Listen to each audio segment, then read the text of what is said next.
Good. Okay. Tell me about the first time you heard about Rob's existence. I kind of heard about it really quickly. I kind of heard about Rob really. Just talk, kind of give us sound bites, you know? Right, cool.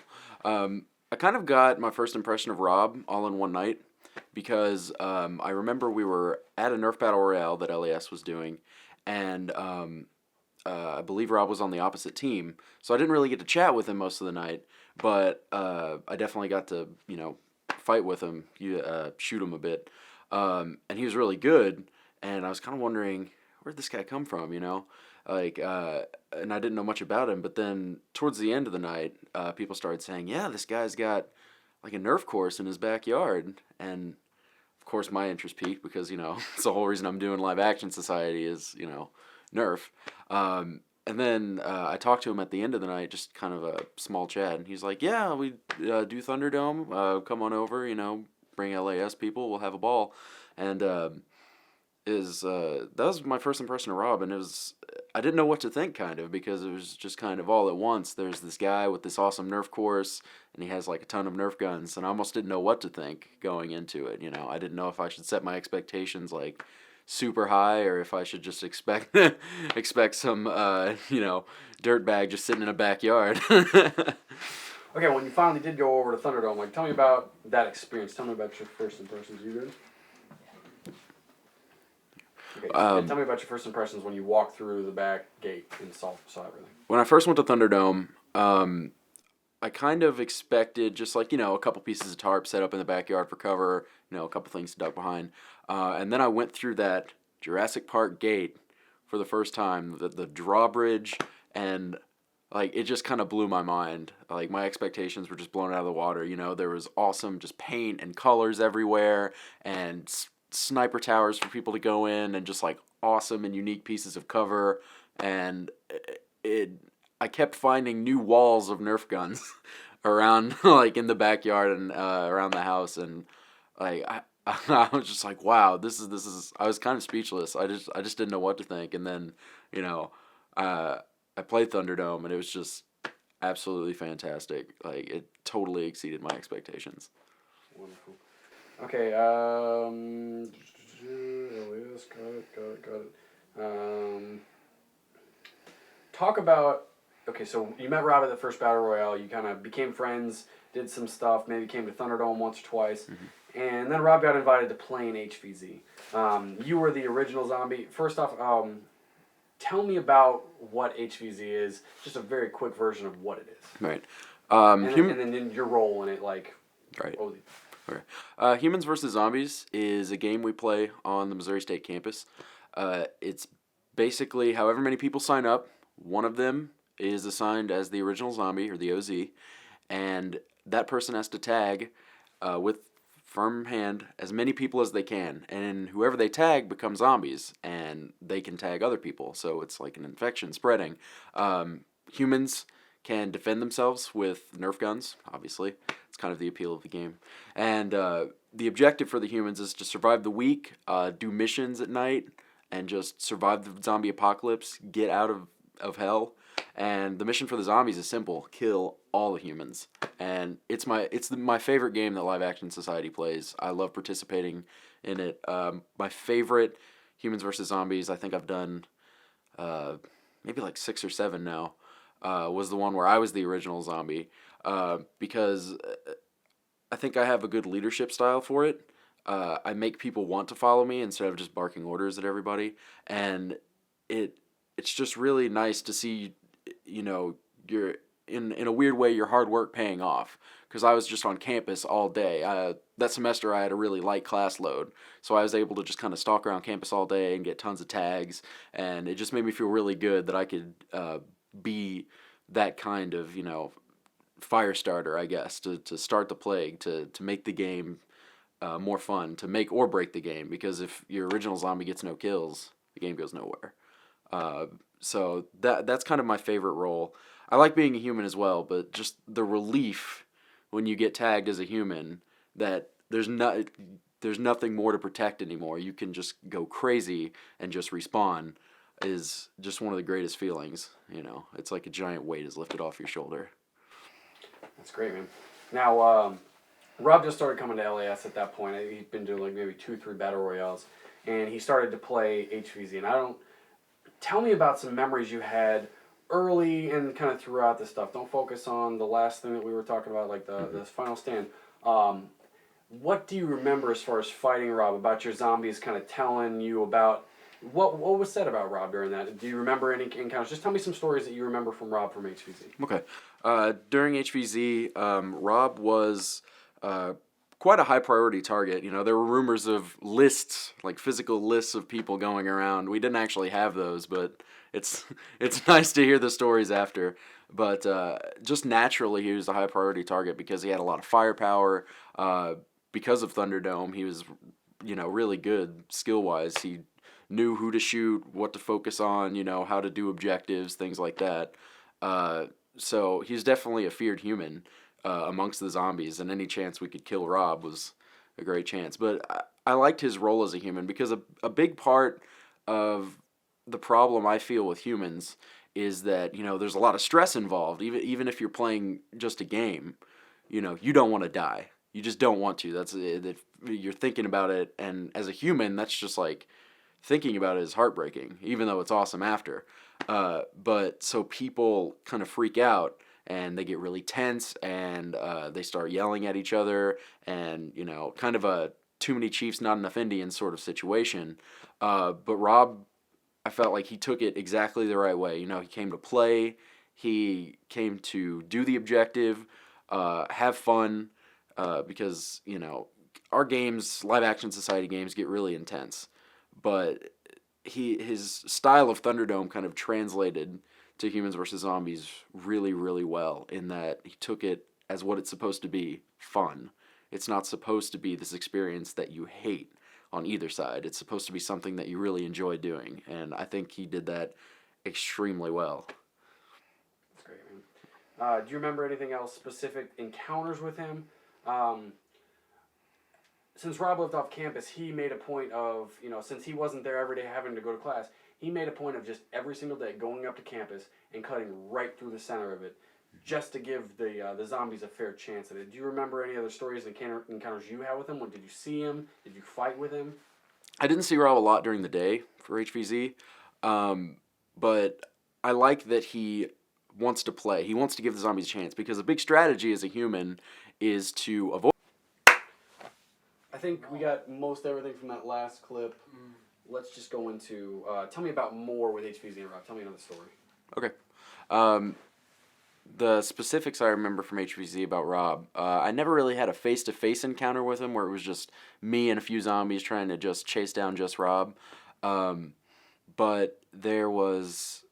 It seemed like every mission the zombies would try to surround the humans, and Rob was always there, pointing out the special zombies, pointing out how we were making a move, and he's foiling our plot almost, and he was really good at it. He's an absolutely fantastic human, just because he saw what we were doing. You know, he was good at, you know, kind of gauging what are they up to, and that was a lot of my experience with Rob and HVZ, was just him ruining my plans, just killing them.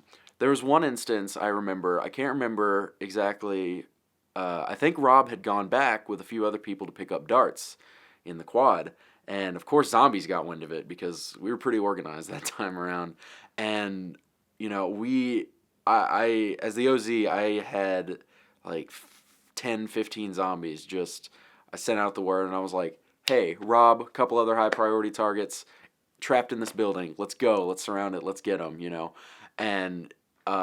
that stand was really awesome, because they were moving around in the building, and we really never knew which door they were at. But, you know, we can't tag them in the building. The building's a safe zone, but the second they step out, we can get them. And we wanted that so bad, and we had so many more people than them. We ended up getting a couple people, but Rob survived that little skirmish.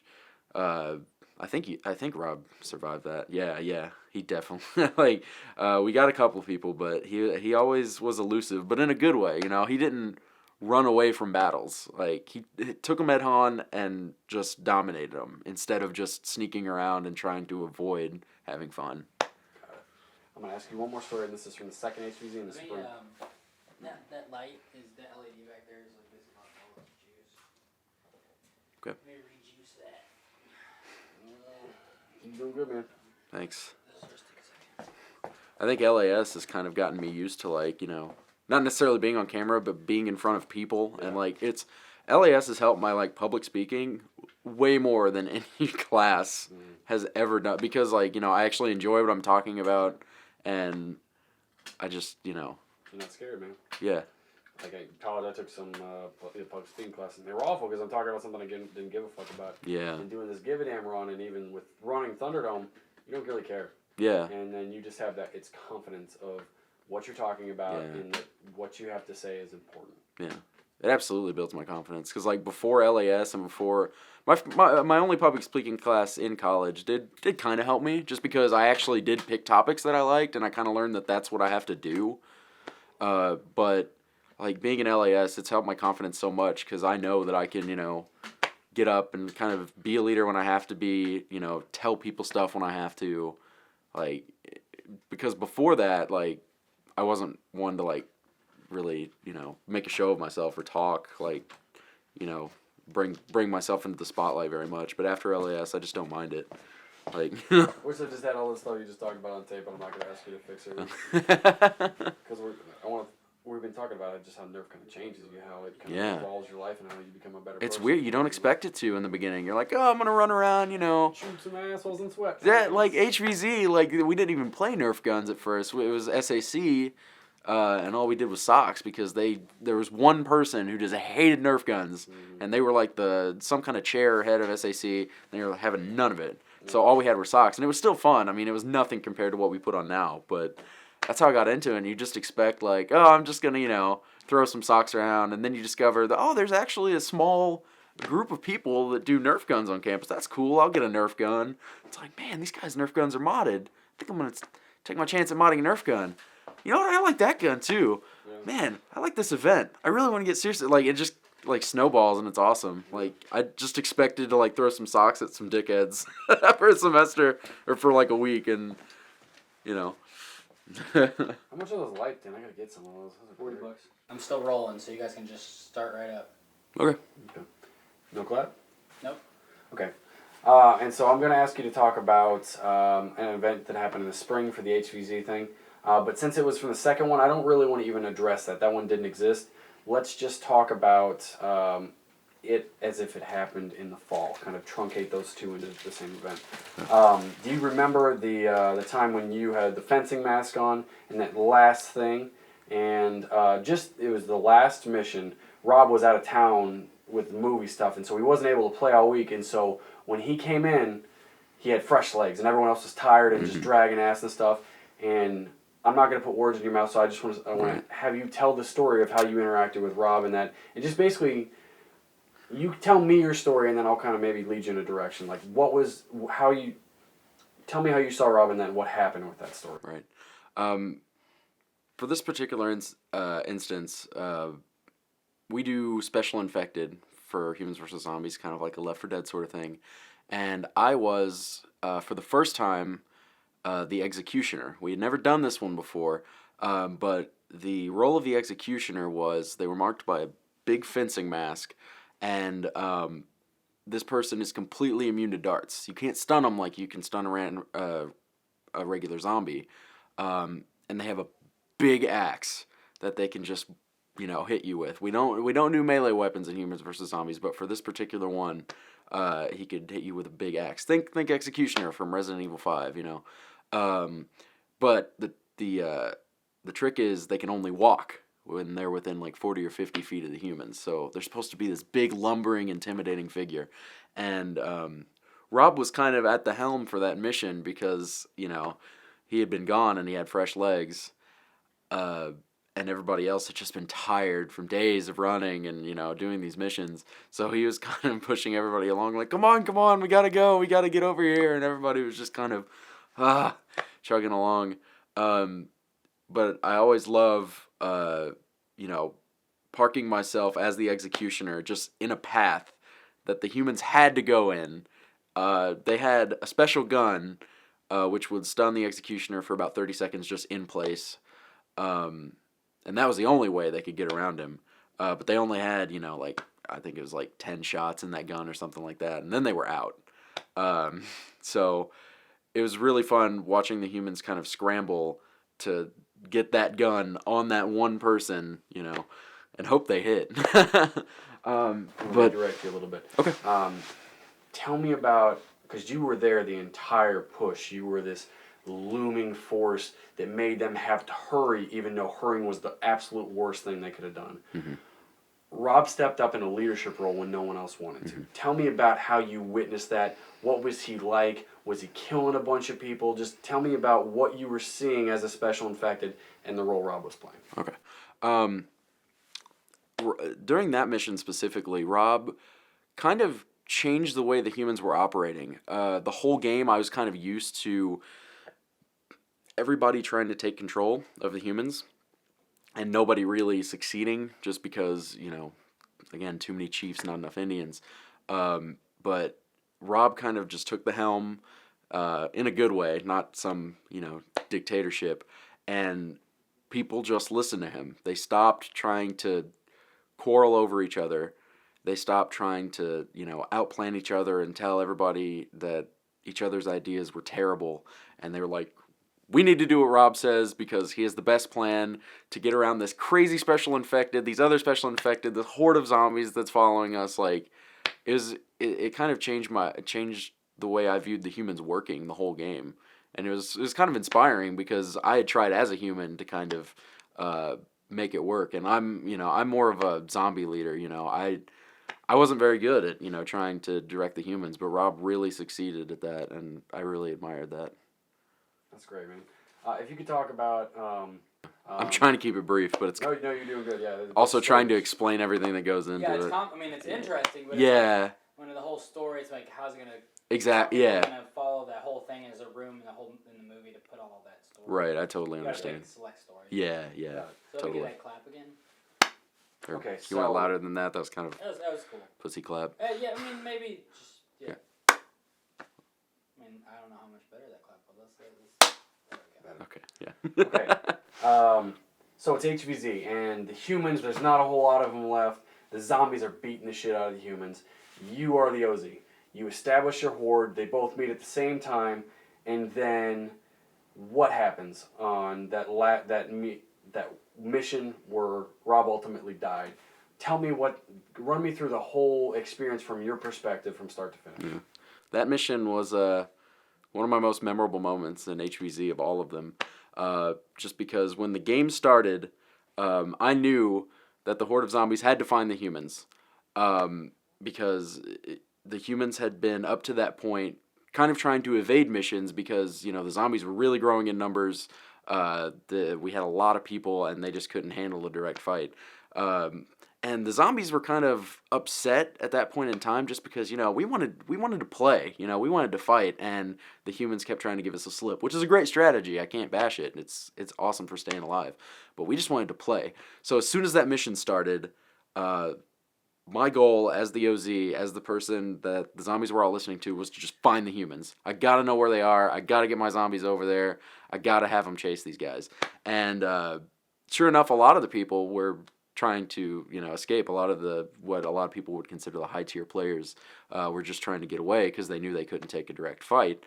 But then I remember I was walking past the football field.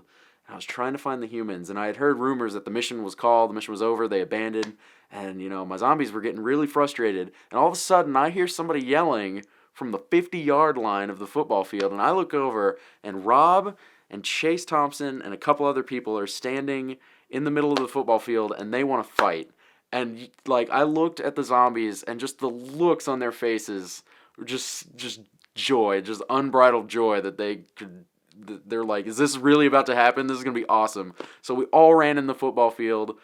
We surrounded them. They had a lot of ammo, and we just went to town. We just charged them, There was an initial push, and there were so many zombies behind that. I don't even know how many zombies there were. There must have been 50. And they just gave it their all, and in the end, they all died. But it was the most epic death you can have in Humans versus Zombies, standing your ground no, I'm going to fight these zombies, I'm not going to keep running. This is not fun. I'm going to fight these guys and go out in a blaze of glory. And it was a really inspiring way to go out. That's great, man. How many people you think the humans? How many zombies do you think they killed in that charge? Oh, they had to have killed at least 25 zombies in that charge. They had so much ammo. You know, they were mowing them down, but you know there were just too many. You know, I don't think there were enough darts to shoot them all, but you'd pretty much have to make every single shot. And with Nerf guns, not exactly possible all the time, but they definitely got, I think, a good 20 to 25. That's great. How do you kill a zombie? I think you can kill them. Let's go ahead and switch. That's everything I needed from him. Okay. Hey, thanks, Chad. This is going to be great. He's going to pick your brain because he's really good at it. Okay. Absolutely. Let me drink some water and not... I forgot how to drink and just... Yeah,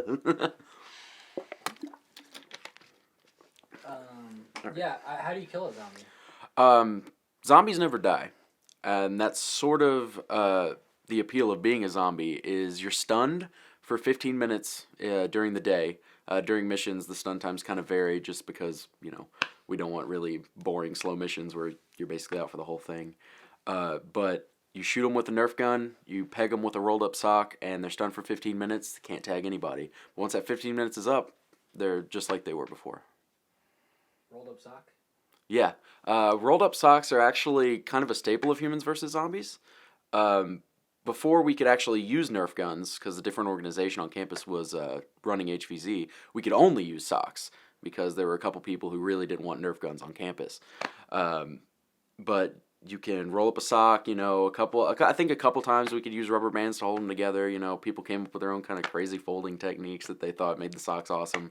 But if you pegged a zombie with one, they were stunned. It was a legal weapon. So does that mean, so if you didn't have your weapon on you, you could, like, rip off your shoe, pull out your sock, tie your sock up, and hit them with it? There used to not be rules against that, against throwing dirty socks, just because nobody thought of it. Nobody thought, oh, this jackass, you know, this zombie is coming at me and I have no socks. Surely this jackass is not going to pull off his sock and throw him at him, but some people did. So in later HVZs, we had to specify, like in the presentation, just, hey, don't pull off dirty socks and throw it at people.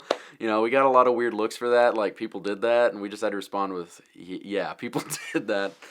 I'd do it. How many people showed up to the meeting? How many total people played HVZ? How big is this thing? Each time I've played, I think it's gotten bigger, at least in the fall semesters. Those are the really big ones because we have a lot of incoming freshmen that we, you know, get to play. This last fall one was, I believe the exact number was 261 people around campus playing a 24-hour game of tag, and we definitely turned some heads with that group. How many total kids are on campus? So, like, what percentage of people are playing this? I believe the total student count is around 16,000. That includes, like, you know, commuters, grad students, undergrads, all of them. But I expect the numbers to grow even more in the future because it seems like every time we play it, it becomes more acceptable socially to more and more groups. Like, last fall, we actually had a lot of the football players who, you know, would never touch something so, you know, nerdy and weird, were really interested in playing. They had some other commitments, so they couldn't, but it's definitely nice to see that your reach and your message and your games are kind of spreading to different groups. It really makes you excited about the future. Can you talk about some negative responses you've seen to HVZ? Right. There are a couple people on campus that really have problems with HVZ, and kind of reasonably so. You know, these are kind of the little old ladies that'll, you know, call campus security and make them kind of angry at us just because they see a Nerf gun. We've had a problem with just a couple of deans of colleges just not wanting Nerf guns anywhere near their building, not wanting to cause any ruckus. And, of course, the person who was in that seat of power in the group that did the HVZ before Live Action Society they were not happy about Live Action Society running a game with Nerf guns because they were completely opposed to Nerf guns on campus. They just didn't want to deal with it. We actually ran an HVZ at the same time as the previous organization that did, and there were maybe like 10 people that signed up for theirs, and we had like 100. So they stopped doing it after that. They just kind of gave up because, you know, what's HVZ without a pile of Nerf guns? What do you say to people that say, like, see you with a Nerf gun, they're like, aren't you too old for that? Isn't that, like, dude... I say you're never too... Yeah. Like that? I say you're never too old for fun. Like, people have these ideas that, you know, Nerf guns are for kids. Like, video games, for example, are for kids. But, man, how do you outgrow just having fun? You know, to me, Thunderdome is what every adult wants to do, but socially they're scared to do. You know, they really want to run around and shoot people with Nerf guns and have a blast, but they're like, man, I might look like immature or something like that. Fuck that. Come shoot everybody, man. Have a ball. You never outgrow having fun. What do you do when you're not playing Thunderdome and HVZ? I recently graduated from Missouri State University.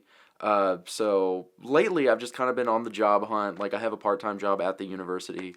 I play video games. I kind of get in the habit of playing one game into the ground instead of playing a varied amount. I get drunk and watch terrible horror movies with my girlfriend, and I absolutely love that.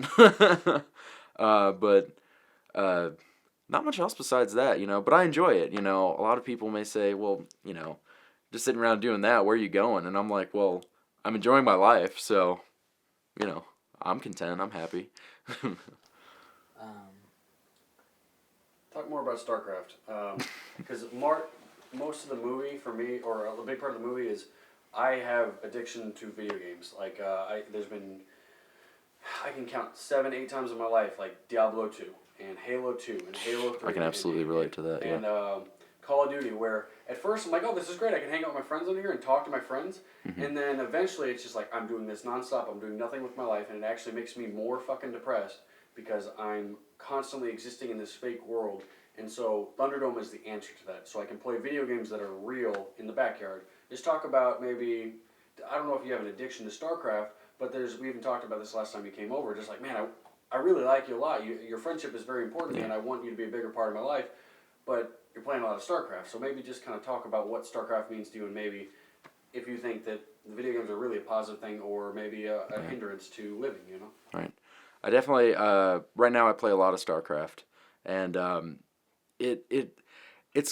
I started, my friend got me into it, that friend doesn't even play it anymore. It's kind of left me out to dry. Can you explain what StarCraft is? StarCraft is a real-time strategy game in which there's basically 3 different races.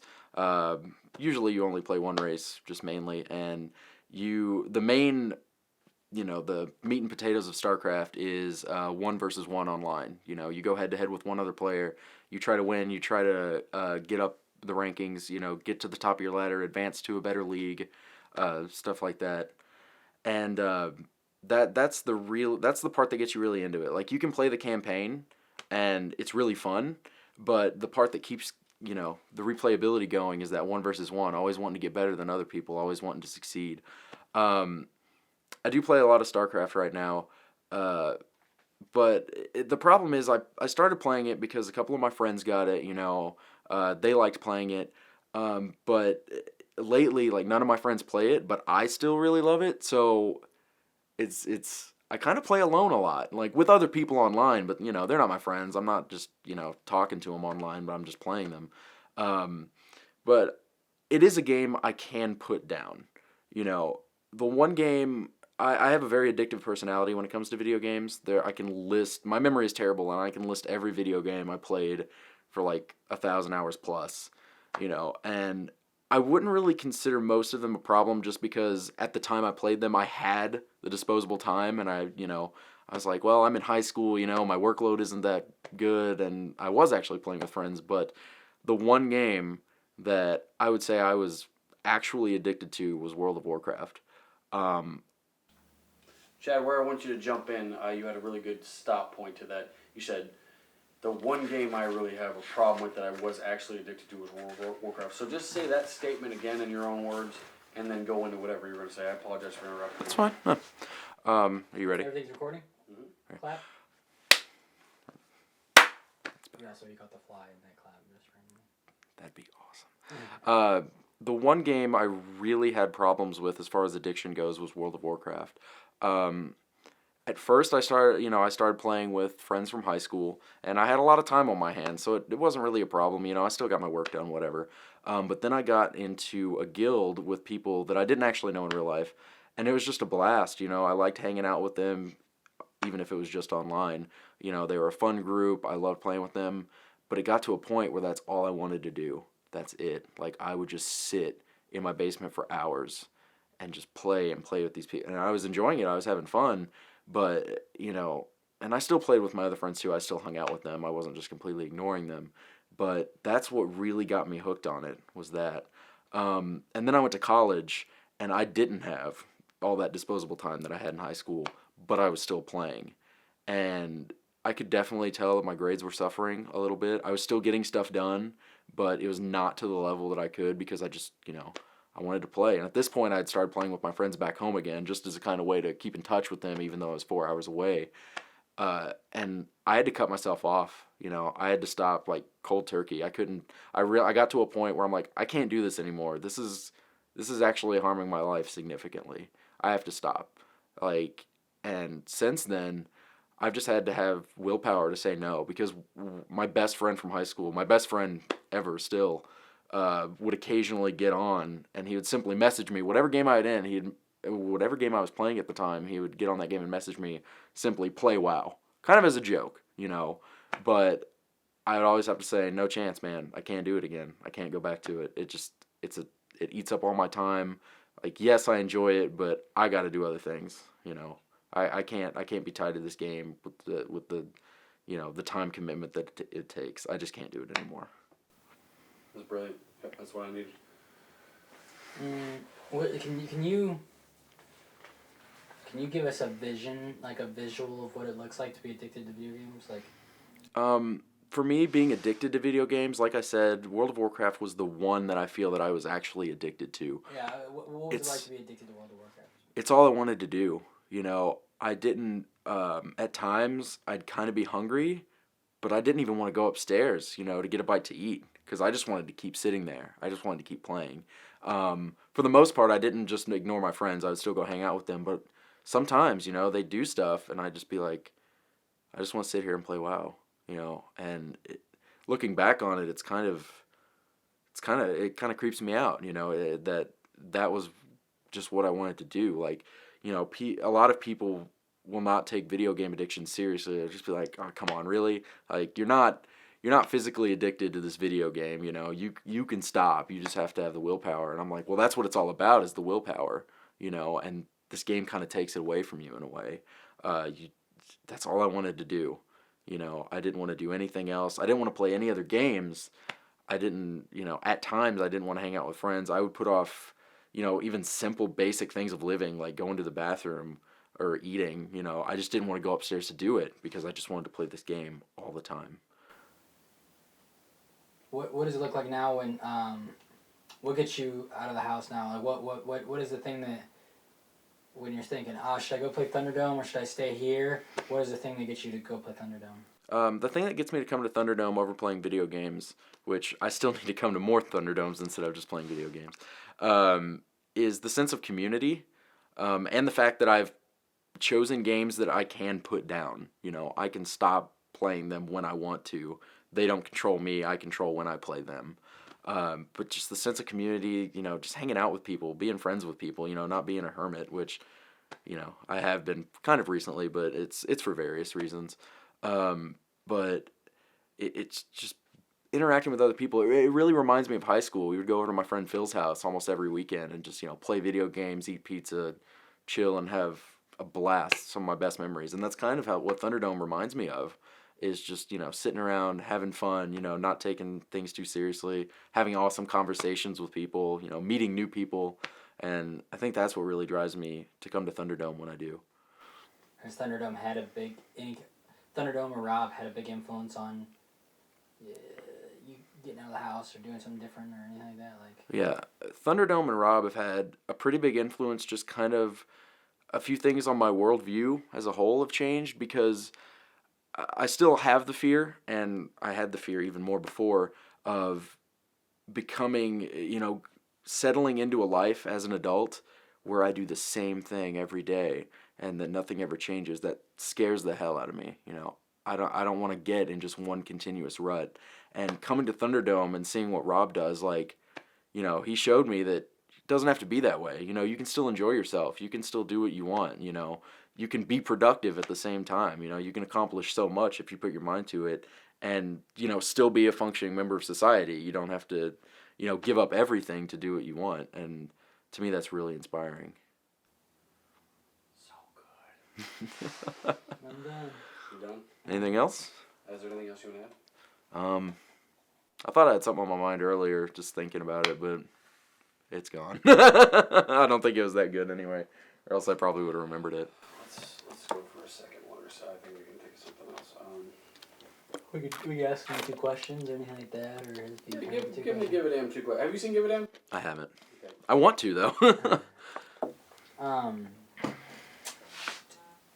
Do you know what in this world most breaks your heart?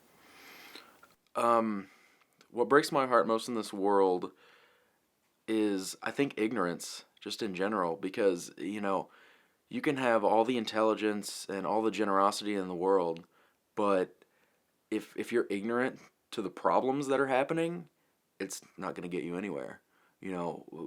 Especially in American society, we've come to the point where we've just, our life has become distractions. We don't want to know what's going on over in Egypt, or the Middle East, or how massacres are happening. We just want to watch Honey Boo Boo. We just want to sit on our couch and watch absolutely terrible TV with no thought involved, instead of realizing that people out there do need help. We need to help certain people, and they're not being helped, and it's almost like people don't care. And I think that's what's breaking my heart. Maybe willful ignorance is the worst part of it, when people know it's happening, but they simply just don't want to do anything about it, or they almost don't believe it. And I, at some point, like, my mentality personally is that I want to become relatively successful. I don't consider myself a greedy person, and then that's how I'm going to help people. I know it's not true, but I feel like I can't personally contribute much now, which I know I can. But I think maybe that's the spot people get in life, is they just feel like, oh, I can't do it right now, and a lot of people, they say that, but they don't even plan to do it in the future. They don't say, well, once I get my full-time job, I'm gonna donate to this or something like that. Even something simple, they just don't even think about it. They almost just don't want it to exist, so they try to push it out of their mind, and it just kind of breaks my heart. Cool. And what do you just love to do? What makes you come alive? What makes me come alive? As it may sound sad, but what makes me come alive most, I think, is specifically Humans versus Zombies. Because, not only has I feel it makes me a better person, just because I've, become a better speaker, because I've had to be in a leadership position. I've been an officer of LAS. I've had to talk to people. It's really increased my confidence level. It's kind of, changed me a lot over the last few years. Just the level of confidence and being more outgoing than I was before. Being more of an extrovert. But there's the feelings you have when you're playing Humans versus Zombies or Thunderdome. The memories it makes, even if people might think that it's sad that shooting Nerf guns makes you feel alive. Like, it's not shooting the Nerf gun, it's the memories you get from it. An epic battle on a football field, or chasing people down, stalking people during the day, having awesome firefights in Thunderdome. It just creates so many memories, and I feel like that's what makes me feel alive, because like, all my life I've actually struggled with having a really bad memory. Like, I'll joke around like, oh, my memory's terrible, but it's actually affected my life quite a bit. Like, for instance, when I was in high school, my mom would tell me, hey, can you do this? And I'd be like, yeah, fine. And I'd acknowledge that she said it, and then like 5 minutes later I'd forget. And that sounds so simple, but it happens so many times. Like, I'll make plans with somebody, just forget about it, and I feel so bad, but I can't help it. And Thunderdome and Live Action Society make me remember things, and I think that says so much about how awesome it is to experience such a thing. Cool. You You're dripping with gold stuff, Chad. That's what Dripping with good gold Oh. stuff. Don't make me blush. You day? Yeah. can ask me anything else if you want. I'm good. Getting hot here.